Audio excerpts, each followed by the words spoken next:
"I shall put on a linen shift. Someone might unexpectedly call again," said Marie Antoinette. Not for a single minute could the queen be left alone, not even in the bath. To shield her modesty, she bathed wearing a full-length linen chemise, buttoned up to the neck. In fact, this custom wasn't unique to her. Anne of Austria also frequently bathed in such garments. As Queen of France, Marie Antoinette had always been particular about cleanliness and hygiene. Since childhood, she was taught the importance of personal care by her mother, Empress Maria Theresa of Austria. Therefore, it was not without surprise that Marie Antoinette found the bathing customs at Versailles rather infrequent and peculiar. In her time, bathing was less common than by today's standards. Full immersion baths were taken infrequently, largely due to the limited access to clean water. Bathing did not involve vigorous scrubbing with soap. Instead, various herbal infusions and essences were added to the water: thyme, marjoram, sea salt. At times, the queen turned to her trusted perfumer, Farjan, for more elaborate mixtures: sweet almond, cedar nuts, marshmallow root, lily bulb. Clearly, bathing served the queen more for relaxation than for actual cleansing.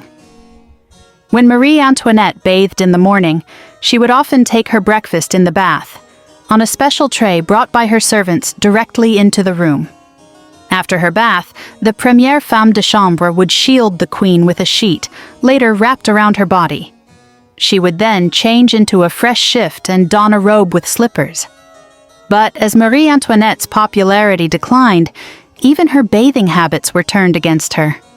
The public began to view her love for hygiene as too Austrian for a French queen. After all, she bathed nearly every day.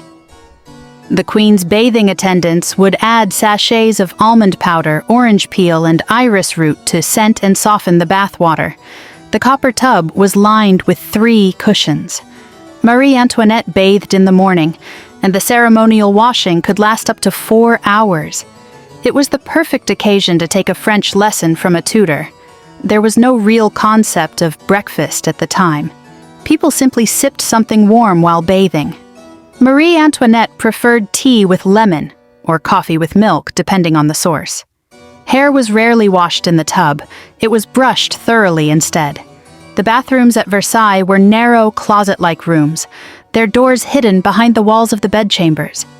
Jacques-Louis Moreau de la Sarthe, in The Natural History of Women.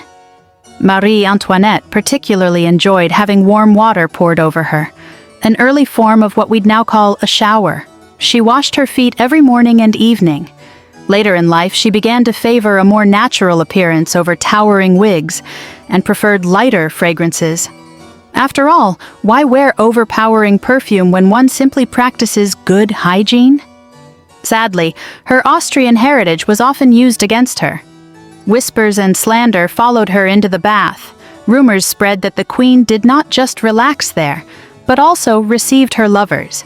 It was, of course, a complete fabrication.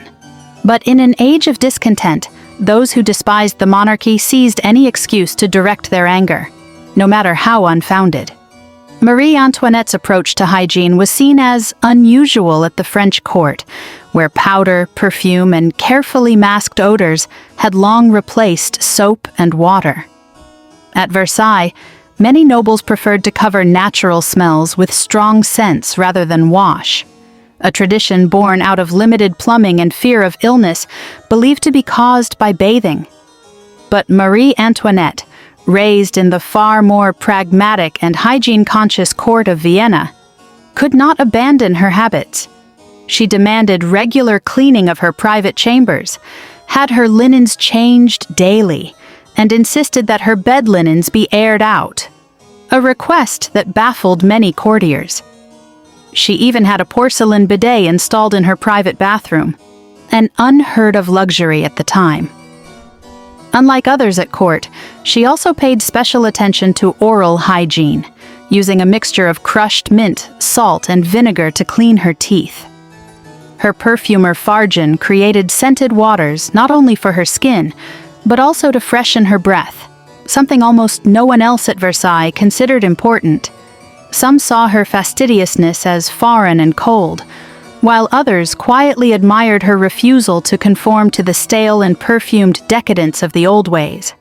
Ironically, in a court obsessed with appearances, Marie Antoinette's insistence on genuine cleanliness became just another reason to call her strange, or even dangerous.